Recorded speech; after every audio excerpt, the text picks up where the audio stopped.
Hello friends, welcome to mech P S C.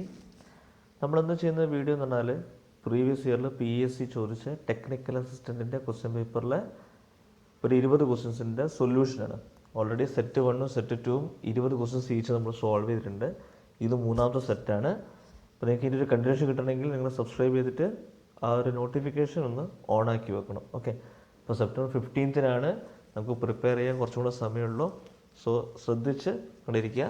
അതുപോലെ ഒരു നോട്ട്ബുക്കും പെന്നും എടുത്ത് വെച്ചിട്ടിരിക്കുക. പറയുന്ന കാര്യങ്ങളൊന്ന് നോട്ട് ചെയ്ത് വെക്കുക. ഓക്കെ, അപ്പോൾ നമുക്ക് വീഡിയോയിലോട്ട് പോകാം. First question, in the following which is an extensive property? Density, pressure, temperature, volume. അതിൻ്റെ കറക്റ്റ് ആൻസർ വരുന്നത് വോളിയമാണ്. അപ്പോൾ ഞാൻ ഇതിൻ്റെ മുന്നത്തെ ഒരു വീഡിയോയിൽ തെർമലിൻ്റെ ഒരു വീഡിയോ ഞാൻ ഓൾറെഡി എക്സ്പ്ലെയിൻ ചെയ്തിട്ടുണ്ട്. Intensive and extensive properties.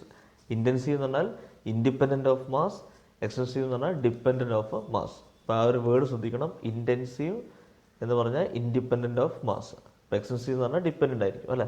അപ്പോൾ ഇവിടെ എക്സ്റ്റെൻസീവ് ഡിപ്പെൻഡൻറ്റ് ഓഫ് മാസ് എന്ന് പറഞ്ഞാൽ ഇവിടെ ആകെ വോളിയം മാത്രമേ ഉള്ളൂ. ബാക്കി ഡെൻസിറ്റി, പ്രഷർ, ടെമ്പറേച്ചർ ഒക്കെ ഇൻറ്റൻസീവ് പ്രോപ്പർട്ടീസ് ആണ്.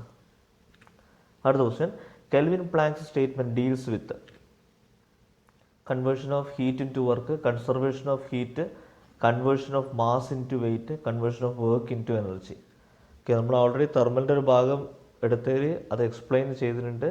എന്താണ് കെൽവിൻ പ്ലാങ്ക് സ്റ്റേറ്റ്മെൻറ്റ് എന്നൊക്കെ ആ ഒരു വീഡിയോ നിങ്ങൾ ജസ്റ്റ് ഒന്ന് നോക്കി നോക്കുക. ഓക്കെ, തെർമൽ എഞ്ചിനീയറിംഗ് 1ഉം തെർമൽ എഞ്ചിനീയറിംഗ് 2ഉം ചെയ്തിട്ടുണ്ട്. രണ്ടും നിങ്ങൾ നോക്കിയാൽ നിങ്ങൾക്ക് അതിൻ്റെ ആൻസർ ഈസി ആയിട്ട് കിട്ടും. ഇവിടെ ആൻസർ പറഞ്ഞാൽ conversion of heat into work. Okay, Kelvin Planck's പറഞ്ഞാൽ conversion of heat into work. അതുപോലെ ക്ലോഷി സ്റ്റേറ്റ്മെൻ്റ് ഒക്കെ ഉണ്ട്.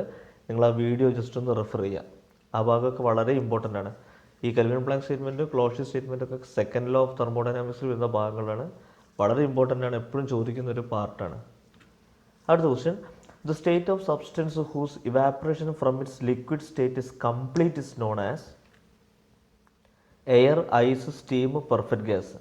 അതിൻ്റെ കറക്റ്റ് ആൻസർ വരുന്നത് പെർഫെക്റ്റ് ഗ്യാസ് ആണ്. അതായത് ഒരു ലിക്വിഡ് സ്റ്റേറ്റിൽ നിന്നും മുഴുവനായിട്ടും അത് ഇവാപ്പറേറ്റ് ചെയ്തിട്ട് പോവുകയാണെങ്കിൽ അതിന് വിളിക്കുന്ന പേരാണ് പെർഫെക്റ്റ് ഗ്യാസ്. ഓക്കെ, ബാക്കി കൂടുതലും ഒരു പാർഷ്യൽ ഇവാപ്പറേഷൻ നടക്കുള്ളൂ. നമുക്കിപ്പം കംപ്ലീറ്റ് ആയിട്ട് ഇവാപ്പറേറ്റ് പോവുകയാണെങ്കിൽ അത് പെർഫെക്റ്റ് ഗ്യാസ് ആയിരിക്കും. ഓക്കെ, അടുത്ത question, hyperbolic process is governed by one of the following law.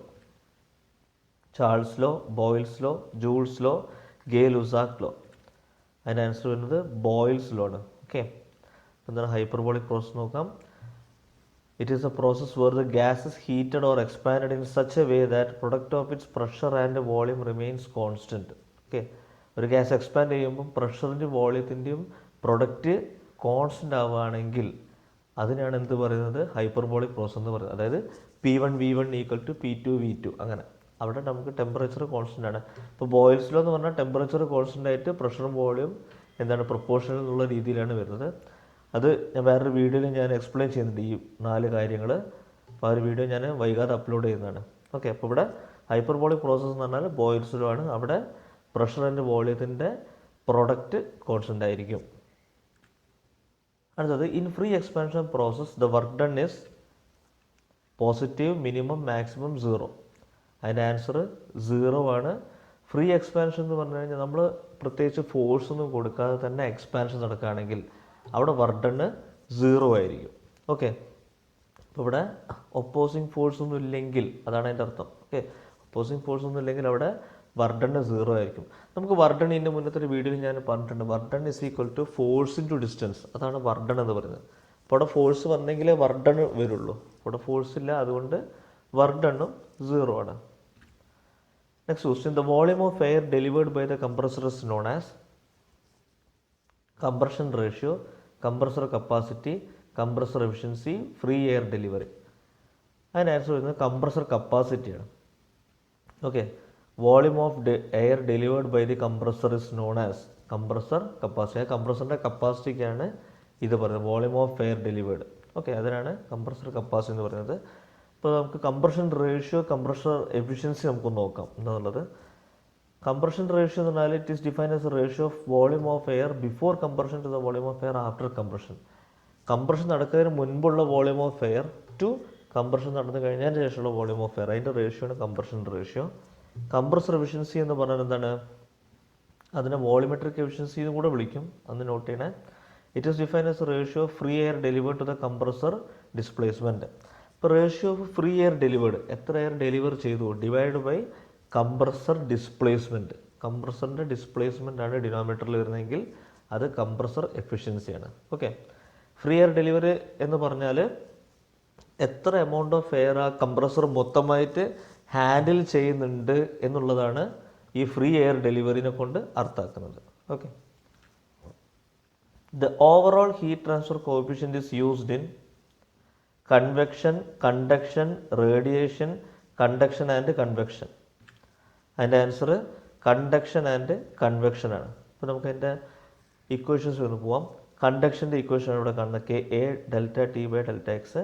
Convection ആണ് Q equal to H A delta T. Okay, delta T ആണ് T one minus T two. അവിടെ ഈ കെയും എച്ചൊക്കെയാണ് overall heat coefficients. അപ്പോൾ അത് use ചെയ്യുന്ന ഇത് രണ്ടിലാണ്. റേഡിയേഷനിൽ അത് യൂസ് ചെയ്യൂല.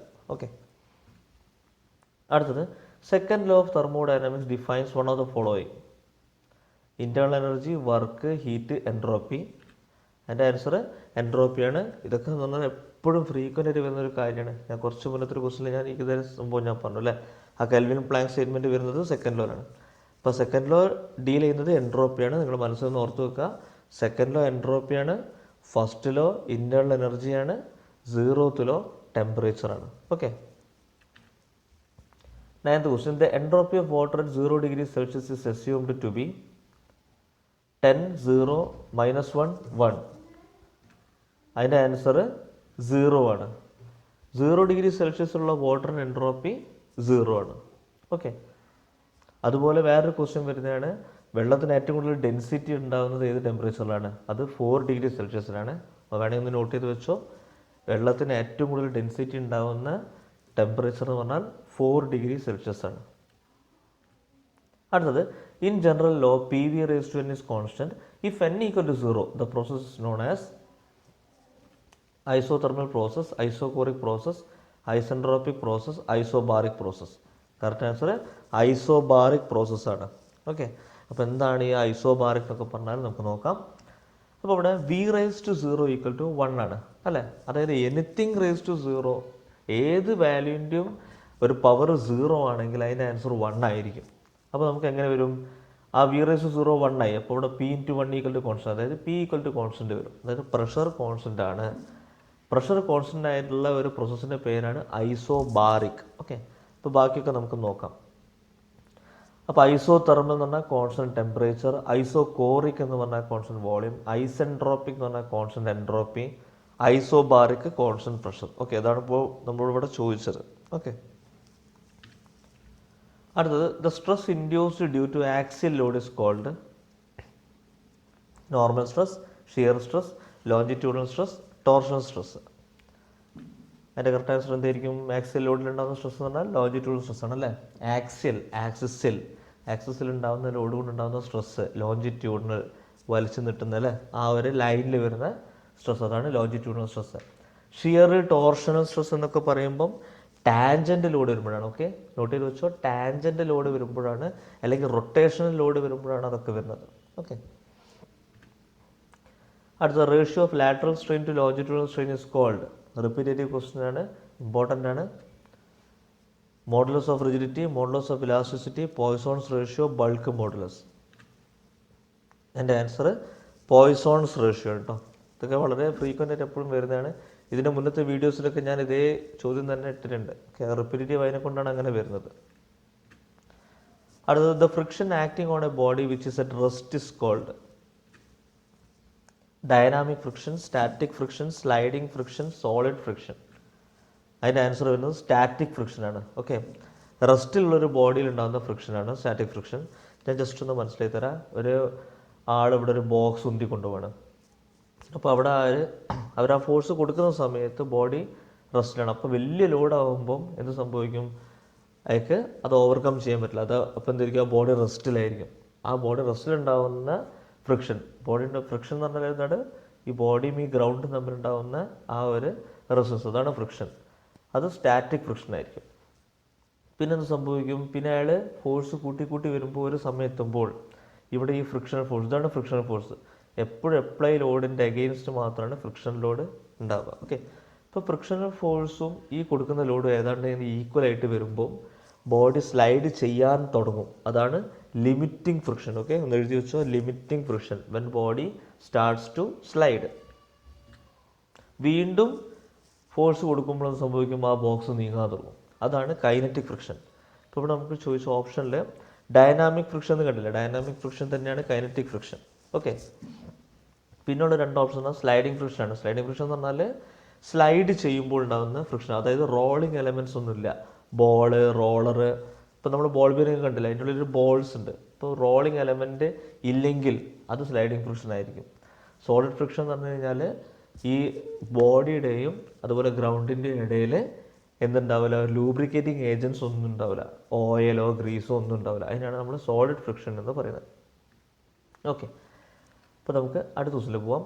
The maximum angle of an inclined plane at which body can remain in equilibrium on the plane entirely by the assistance of friction is called cone of friction, angle of friction, coefficient of friction, angle of repose. അതിൻ്റെ answer angle of repose ആണ്. വലിയൊരു question ആണ്, നമുക്ക് മനസ്സിലാക്കാൻ ചെറിയ ബുദ്ധിമുട്ടുണ്ടാവും. Just ഒന്ന് ഇത് കണ്ടു നോക്കാം. ഓക്കെ, ഇതൊരു വുഡൻ പ്ലാങ്ക്, ഒരു മരത്തിൻ്റെ ഒരു കഷ്ണമാണെന്ന് വിചാരിക്കാം. ഇതാദ്യം ഈ ഗ്രൗണ്ടിൽ ഹൊറിസോണ്ടലായിട്ട് വെച്ചിട്ടുണ്ട്. നമ്മൾ അതിൻ്റെ മുകളിലൊരു ബോഡി വെച്ചിട്ടുണ്ടെന്ന് വിചാരിക്കാം. എന്നിട്ട് ഈ ഒരു പ്ലെയിൻ, ഈ ഒരു ബോക്സ്, ഓക്കെ, ഈ ഒരു മരത്തിൻ്റെ ആ കഷ്ണം അത് മെല്ലെ ഒരു ആംഗിളിൽ വെച്ച് ഇങ്ങനെ ഉയർത്തുകയാണെന്ന് വിചാരിക്കുക. ഇപ്പോൾ ഈ ഫിഗറിൽ കാണുന്ന പോലെ ഉയർത്തുകയാണെങ്കിൽ ഒരു പോയിൻ്റ് എത്തുമ്പോൾ ഒന്ന് സംഭവിക്കും, ആ ബോഡി അതിൻ്റെ മുകളിൽ വെച്ചേക്കുന്ന ആ ഒരു ബോഡി താഴോട്ടേക്ക് സ്ലൈഡ് ഡൗൺ ചെയ്യും അല്ലേ. നമ്മൾ ആ ചെരിവ് കൂട്ടി കൂട്ടി വരുമ്പോൾ ആ ബോഡി സ്ലൈഡ് ഡൗൺ ചെയ്യും. അപ്പോൾ ഇവിടെ ചോദിച്ചതെന്നാൽ ഒരു ബോഡിക്ക് ഒരു ഇൻക്ലൈൻഡ് പ്ലെയിൻ്റെ മുകളിൽ ഇക്വിലിബ്രിയത്തിൽ നിൽക്കാവുന്ന മാക്സിമം ആംഗിൾ, അതാണ് ഇപ്പോൾ ഞാൻ ഇവിടെ കാണിച്ചത് കണ്ടില്ലേ. ഇപ്പോൾ ഒരു ആൽഫ എന്നുള്ള ആംഗിളിൽ വരെ ബോഡി നിന്നു. ഈ ആൽഫ എന്നുള്ള ആംഗിളിൽ കൂട്ടിക്കഴിഞ്ഞാൽ ബോഡി സ്ലൈഡ് ഡൗൺ ചെയ്യും. അതാണ് ഇവിടെ നമുക്കിവിടെ ചോദിച്ചിരിക്കുന്നത് കണ്ടില്ലേ. Maximum angle of an inclined plane at which a body can remain in equilibrium entirely by essence of friction. ഫ്രിക്ഷൻ്റെ സഹായത്താൽ, നമ്മൾ പിടിച്ചൊന്നും വെക്കുന്നില്ല, ഫ്രിക്ഷൻ്റെ സഹായത്താൽ ആ ബോഡിക്ക് നിൽക്കാവുന്ന, ഇക്വിലിബ്രിയത്തിലൂടെ നിൽക്കാവുന്ന മാക്സിമം ആംഗിൾ, അതാണ് ആംഗിൾ ഓഫ് റിപ്പോസ്. റിപ്പോസിൻ്റെ മുകളിൽ നമ്മൾ ആംഗിൾ കൂട്ടിയാൽ ആ ബോഡി താഴോട്ടേക്ക് പോകും. ഓക്കെ, അടുത്ത question. The least force required to move the body on a horizontal plane when the force applied at an angle phi equal to the angle of friction is W sin phi, W mu, W cos phi, W tan phi. അതിൻ്റെ answer option A W sin phi ആണ്. ഈ ഒരു ഉത്തരം കിട്ടണമെങ്കിൽ ചെറിയൊരു derivation ഉണ്ട്, ഞാൻ just അതൊന്ന് കാണിച്ചിട്ടുണ്ടെങ്കിൽ ഒരു ഡെറിവേഷൻ വെച്ചിട്ടാണ് നമ്മളത് P = W sin phi എത്തുന്നത്. ഓക്കെ, അപ്പോൾ നിങ്ങൾ നോക്കേണ്ടത് എന്താ വെച്ചാൽ ഈ ഒരു ഫിഗറിൽ നമുക്ക് മുകളിൽ നോക്കിക്കഴിഞ്ഞാൽ കണ്ടില്ലേ, ഇവിടെ ആറെന്ന് കാണാം, ആറും R1ഉം. ഇതാണ് നോർമൽ റിയാക്ഷൻ R, ഇത് റിസൾട്ടൻ്റ് റിയാക്ഷൻ R1. ഇവർ രണ്ടും തമ്മിലുണ്ടാക്കുന്ന ആംഗിളാണ് ഫൈ. ഓക്കെ, ഇതേ ആംഗിളിൽ ഒരു ബോഡീനെ നമ്മൾ വലിക്കുകയാണെങ്കിൽ, അതാണ് ഞാൻ ഇവിടെ ഒരു ഫൈയും കൂടെ എഴുതിയത്. അങ്ങനെയാണെങ്കിൽ അവിടെ ഉണ്ടാകുന്ന പീൻ്റെ ഇക്വേഷൻ എന്തായിരിക്കും, W sin phi ആയിരിക്കും. ഓക്കെ, അപ്പോൾ ഈ ഫൈ ഇവിടെയുള്ള ലെഫ്റ്റ് കാണുന്ന ഈ ഫൈ ഉണ്ടല്ലോ, അതാണ് ആംഗിൾ ഓഫ് ഫ്രിക്ഷൻ എന്ന് പറയുന്നത്. അതേ ആംഗിൾ ഓഫ് ഫ്രിക്ഷനിൽ തന്നെ, അതേ ആംഗിളിൽ തന്നെയാണ് ആ ബോഡീനെ ലോഡായിട്ട് വലിച്ചു കൊണ്ടുപോകുന്നതെങ്കിൽ ആ ലോഡിൻ്റെ ഇക്വേഷൻ W sin phi ആയിരിക്കും. ഓക്കെ, ഇത് ചെറിയ ഡെറിവേഷനാണ്. ഫ്രിക്ഷൻ്റെ ഒരു പോർഷൻ ഞാൻ വേറെ എടുക്കുന്നുണ്ട്, അതിൽ ഡീറ്റെയിൽ ആയിട്ട് പറയും. ഇപ്പോൾ ഇത് ഒരു സൊല്യൂഷൻ ഒരു സെഷൻ ആയതിനെക്കൊണ്ട് വളരെ ഡീറ്റെയിൽ ആയിട്ട് അതിലേക്ക് ഞാൻ പോകുന്നില്ല. അപ്പോൾ നിങ്ങൾ നോക്കിയാൽ മതി, ആംഗിൾ ഓഫ് ഫ്രിക്ഷൻ്റെ അതേ ആംഗിളിൽ തന്നെ ലോഡ് വലിച്ചുകൊണ്ട് പോവുകയാണെങ്കിൽ ആ ലോഡാണ് P, ആ ലോഡിൻ്റെ Pൻ്റെ ഇക്വേഷൻ W sin phi ആയിരിക്കും. ഓക്കെ, അടുത്ത question. The centroid of quadrant of A circle is 4r/3π, d/2, 3r/8, r/2. അതിൻ്റെ ആൻസർ 4r/3π ആണ്. അപ്പോൾ നമുക്ക് നോക്കാം. ക്വാഡ്രന്റ് ഓഫ് സർക്കിൾ കണ്ടോ, ക്വാഡ്രന്റ് ഓഫ് സർക്കിൾ എന്ന് പറഞ്ഞാൽ ഒരു 4 കഷ്ണം, അതാണ് ക്വാഡ്രന്റ് ഓഫ് സർക്കിൾ എന്ന് പറയുന്നത്. ഈ ക്വാഡ്രന്റ് ഓഫ് സർക്കിളിൻ്റെ സെൻട്രോയിഡ് കണ്ടോ, സെൻട്രോയിഡ് എന്ന് പറഞ്ഞാൽ അതിൻ്റെ ഏരിയ, സെൻട്രോയിഡ് എന്ന് പറഞ്ഞാൽ എന്താണ്, ഏരിയ കോൺസെൻട്രേറ്റ് ചെയ്യുന്ന പോയിൻ്റാണ് സെൻട്രോയിഡ്. സെൻറ്റർ ഓഫ് ഗ്രാവിറ്റി എന്ന് പറഞ്ഞാൽ gravitational force, whole gravitational force concentrate ചെയ്യുന്ന പോയിൻ്റാണ് സെൻറ്റർ ഓഫ് ഗ്രാവിറ്റി. ഓക്കെ, അപ്പോൾ അതൊരു 3D ഒബ്ജക്റ്റിലാണ് നമ്മൾ സെൻറ്റർ ഓഫ് ഗ്രാവിറ്റി പറയാം. സെൻട്രോയിഡ് എപ്പോഴും ഒരു പ്ലെയിൻ ഫിഗർ, അതിനാണ് നമ്മൾ പറയുക, ഒരു 2D ഫിഗറിലാണ് പറയാം. ഇപ്പോൾ ഇവിടെ ക്വാഡ്രന്റ് ഓഫ് സർക്കിളിൻ്റെ സെൻട്രോയിഡ് എന്ന് പറഞ്ഞാൽ ഈ YC കണ്ടോ, ഈ ഒരു YC എന്ന് പറയുന്നത് 4r/3π, അത് തന്നെയായിരിക്കും XC യും. രണ്ടും 4r/3π ആയിരിക്കും. അടുത്ത question, if A uniformly distributed load of 1 Newton per meter is acting throughout the span of a cantilever beam of 2 meter length, then the bending moment acting at the fixed end is 0, 2 Newton meter, -2 Newton meter, -1 Newton meter. അപ്പോൾ നമ്മൾ shear force and bending മൊമെൻറ്റിൻ്റെ എല്ലാ രീതിയിലുള്ള questions അടങ്ങുന്ന ഒരു video ഞാൻ already ഇതിൽ ചെയ്തിട്ടുണ്ട്. അതും നിങ്ങൾ എടുത്തു വെച്ച് കാണാം. ഓക്കെ, അതിൽ എങ്ങനെയാണ് ലോഡ് കാൽക്കുലേറ്റ് ചെയ്യുന്നത്, എങ്ങനെയാണ് ഷിയർ ഫോഴ്സ് കാൽക്കുലേറ്റ് ചെയ്യുന്നത്, എങ്ങനെയാണ് ബെൻഡിങ് മൊമെൻറ്റ് കാൽക്കുലേറ്റ് ചെയ്യുന്നത് എന്നൊക്കെ വളരെ ഡീറ്റെയിൽ ആയിട്ട് കൊടുത്തിട്ടുണ്ട്. അപ്പോൾ ഇവിടെ കറക്റ്റ് ആൻസർ വരുന്നത് -2 Newton meter ആണ്. നമുക്ക് വേണമെങ്കിൽ ജസ്റ്റ് ഒന്ന് നോക്കാം. ഒരു കാൻഡിലിവർ, ഇതാണ് കാൻഡിലിവറിൻ്റെ മുകളിൽ UDയിൽ മുഴുവനായിട്ട് എടുത്ത് വെച്ചിട്ടുണ്ടെങ്കിൽ അതിൻ്റെ ബെൻഡിങ് മൊമെൻറ്റിൻ്റെ ഡയഗ്രം കണ്ടോ, ഇങ്ങനെ വരും കണ്ടോ, പാരബോളിക് ആയിട്ട് വരും. ഓക്കെ, ഇതൊക്കെ ഞാൻ ഓൾറെഡി എക്സ്പ്ലെയിൻ ചെയ്താണ്, ജസ്റ്റ് ഒന്ന് പറയുന്നുള്ളൂ. അപ്പോൾ ആ ഒരു ബെൻഡിങ് മൊമെൻറ്റിൻ്റെ ഇക്വേഷനാണ് ഇത് കണ്ടോ, -WL²/2. അപ്പോൾ മൈനസ് വരാൻ കാരണം എന്താണ്, മുകളിൽ നിന്നുള്ള ലോഡിൻ്റെ സൈൻ എപ്പോഴും നെഗറ്റീവ് ആയിരിക്കും ബെൻഡിങ് മൊമെൻറ്റിന്, പക്ഷേ ഷിയർ ഫോഴ്സിന് പോസിറ്റീവ് ആയിരിക്കും. അതാണ് ഷിയർ ഫോഴ്സിന് പോസിറ്റീവ് വന്നത്. ഓക്കെ, അപ്പോൾ ഇവിടെ ഇക്വേഷൻ -WL²/2. അപ്പോൾ W എന്ന് പറഞ്ഞാൽ എന്താണ്, ഇവിടെ 1 Newton meter. അപ്പോൾ 1 Newton, അതാണ് ഇവിടെ W എന്ന് പറയുന്നത്. ഇൻറ്റു L എന്ന് പറഞ്ഞാൽ എന്താണ്, ഇവിടെ 2 meter ലെങ്ത്ത് കണ്ടല്ലേ. അപ്പോൾ WL², അപ്പോൾ 1 × 2²/2. അപ്പോൾ 1 × 4/2 ദാറ്റ് ഈസ് 2. അപ്പോൾ ഇങ്ങനെ വരും -2 Newton meter. അതാണ് ഇവിടുത്തെ ആൻസർ. ഓക്കെ, അപ്പോൾ നിങ്ങൾ ആ ഷിയർ ഫോഴ്സ് ബെൻഡിങ് ഡയഗ്രം ശരിക്കും നോക്കുക കേട്ടോ. അത് റിപ്പീറ്റേറ്റീവ് ആയിട്ട് വരുന്നൊരു ക്വസ്റ്റ്യൻസ് വരുന്നൊരു പോർഷനാണ്, വളരെ ഇമ്പോർട്ടൻ്റ് ആണ്. ഓക്കെ, അടുത്ത ദിവസം നോക്കാം. In A simply supported beam maximum bending moment occurs. കണ്ടില്ല, അത് വീണ്ടും വന്നു. ആ ഷിയർ ഫോഴ്സ് ബെൻഡിങ് മൊമെൻറ്റിൻ്റെ ആ ഒരു പോർഷൻ തന്നെയാണ് ഈ ഒരു ക്വസ്റ്റ്യനും വന്നത്. The ends, the middle, the point where shear force is 0, the point where shear force is maximum. Okay, ഇതൊക്കെ ആ വീഡിയോ ഞാൻ എക്സ്പ്ലെയിൻ ചെയ്താണ്. അതിൻ്റെ കറക്റ്റ് ആൻസർ വരുന്നത് the point where shear force is 0. Shear force 0 ആകുമ്പോഴേക്കും മാക്സിമം ബെൻഡിങ് മൊമെൻറ്റ് ഉണ്ടാവാം. Okay, നമുക്ക് നോക്കാം. ഇതാണ് simply supported beam. Simply supported ബീമിൽ കണ്ടില്ലേ, ഈ സി എന്ന പോയിന്റ് നോക്കിയേ. സി എന്ന പോയിന്റ് നേരെ താഴെ ഷിയർ ഫോഴ്സ് എത്രയാണ്, 0 കണ്ടില്ലേ. ഇവിടെ നമുക്ക് 0, ഇവിടുന്ന് നെഗറ്റീവിന് പോസിറ്റീവിലേക്ക് പോകുന്ന ആ ഒരു ഭാഗത്ത് ഇവിടെ ഒരു 0 കാണുന്നുണ്ട് അല്ലേ. അതേ പോയിന്റിൽ ബെൻഡിങ് മൊമെൻറ്റ് കണ്ടോ, ബെൻഡിങ് മൊമെൻറ്റ് മാക്സിമം ആയിരിക്കും കണ്ടില്ലേ. ഈ ഒരു പോയിന്റാണ് ബെൻഡിങ് മൊമെൻറ്റ് മാക്സിമം ഉള്ളത്, പക്ഷെ അതേ പോയിന്റിൽ ഷിയർ ഫോഴ്സ് 0 ആണ്. അതാണ് നിങ്ങൾ നോക്കേണ്ടത്. അടുത്ത question, Poisson's ratio of a material is 0.25. Modulus of rigidity 100 GPa. What is the value of modulus of elasticity? 2500 GPa, 250 GPa, 25 GPa, 2.5 GPa. Okay, അപ്പോൾ അതായത് Poisson's ratio, modulus of rigidity, bulk modulus of elasticity, ഇതിൻ്റെയൊക്കെ relation വരുന്നൊരു ഭാഗമാണ്. അത് ഞാൻ already AMSM strength of മെറ്റീരിയൽസിൻ്റെ ഒരു video ഞാൻ ഓൾറെഡി നമ്മൾ ഡിസ്കസ് ചെയ്തിട്ടുണ്ട്, അതിൻ്റെ റിലേഷൻസ്. ഓക്കെ, ജസ്റ്റ് ഞാൻ പറയാം. അതിൻ്റെ ആൻസർ വരുന്നത് ഓപ്ഷൻ ബി 250 GPa ആണ്. അപ്പോൾ ഇവിടെ ഇതാണ് ആ ഒരു ഇക്വേഷൻ കേട്ടോ. E = 2c × 1 + new. ഇവിടെ E എന്ന് പറഞ്ഞാൽ യങ്സ് മോഡുലസ് ആണ്, C ആണ് റിജിഡിറ്റി മോഡുലസ്, ഈ ന്യൂ ആണ് പോയ്സോൺസ് റേഷ്യോ. ഓക്കെ, അപ്പോൾ ഇവിടെ നമുക്ക് തന്നത് മോഡുലസ് ഓഫ് റിജിഡിറ്റി ആണ്. ഇതിന് പകരം ബൾക്ക് മോഡുലസ് ആണ് നമ്മളിവിടെ അപ്ലൈ ചെയ്യേണ്ട ഇക്വേഷൻ വേറെയാണ്. എന്താണ്, E = 3k × 1 - 2 new. Okay, 1 - 2 new എന്നാണ് വരുന്നത്. ഓക്കെ, അപ്പോൾ നമുക്കിവിടെ ഇത് മാത്രമേ ഞാൻ ഇവിടെ ഡിസ്പ്ലേ ചെയ്തിട്ടുള്ളൂ. അപ്പോൾ സീൻ്റെ അവിടെ ഞാൻ 100 കൊടുത്തു, ന്യൂ പോയ്സോൺസ് റേഷ്യോൻ്റെ അവിടെ 0.25 കൊടുത്തു. അപ്പോൾ എന്ത് വന്നു, 200 × 1.25 ദാറ്റ് ഈസ് 250 GPa. ഓക്കെ, അപ്പോൾ നമുക്ക് ഈ ഒരു റിലേഷൻ അറിയാമെങ്കിൽ പെട്ടെന്ന് നമുക്ക് തന്നെ ആൻസർ നമുക്ക് കണ്ടെത്താം. ഓക്കെ, അപ്പോൾ ഇതും ഈ ഒരു ഇക്വേഷൻ പഠിക്കുക. അതുപോലെ ബൾക്ക് മോഡുലസും യങ്സ് മോഡുലസും ആയിട്ടുള്ള ഇക്വേഷൻ, ഇപ്പോൾ ഞാൻ പറഞ്ഞ equation. Okay, E = 3k × 1 - 2 new, ആ ഒരു ഇക്വേഷൻ കൂടെ പഠിക്കുക. അപ്പോൾ നിങ്ങൾ ആ വീഡിയോ കണ്ടാൽ മതി, സ്ട്രെങ്ത് ഓഫ് മെറ്റീരിയൽസിൻ്റെ ആ വീഡിയോ കണ്ടാൽ നിങ്ങൾക്ക് ക്ലിയർ ആവും. അതിൽ ഡീറ്റെയിൽ ആയിട്ട് എക്സ്പ്ലെയിൻ ചെയ്തിട്ടുണ്ട്. Okay, last question, if polar moment of inertia of a circular section is 8π, what is the value of moment of inertia about x axis? 2π, 4π, 8π, 16π. അതിൻ്റെ ആൻസർ വരുന്നത് 4π ആണ്. അതായത് ഒരു സർക്കുലർ സെക്ഷൻ്റെ പോളർ മൊമെന്റ് ഓഫ് ഇനേർഷ്യ 8π ആണെങ്കിൽ moment of inertia എത്രയെന്നാണ് ചോദിക്കുന്നത്. അപ്പോൾ നമുക്ക് നോക്കാം. ആ ഷാഫ്റ്റിൻ്റെ ഭാഗത്ത് ഞാൻ എക്സ്പ്ലെയിൻ ചെയ്തൊരു കാര്യമാണിത്. Pallor moment of inertia of circle എന്ന് പറഞ്ഞാൽ πd⁴/32 ആണ് പോളർ മൊമെന്റ് ഓഫ് ഇനേർഷ്യ. എന്നാൽ മൊമെൻ്റ് ഓഫ് ഇനേഷ്യ എന്ന് പറഞ്ഞാൽ പൈ ഡി റേസ് ടു 4/64 ആണ്. ഇത് രണ്ട് ഇക്വേഷൻസ് ഒക്കെ വളരെ ഇമ്പോർട്ടൻ്റ് ആയിട്ടുള്ള ഇക്വേഷൻസ് ആണ്. പോളർ മൊമെൻ്റ് ഓഫ് ഇനേഷ്യ ആണെങ്കിൽ pi D raise to 4/32. Moment of ഇനേഷ്യ ആണ് പൈ ഡി റേസ് ടു 4/64.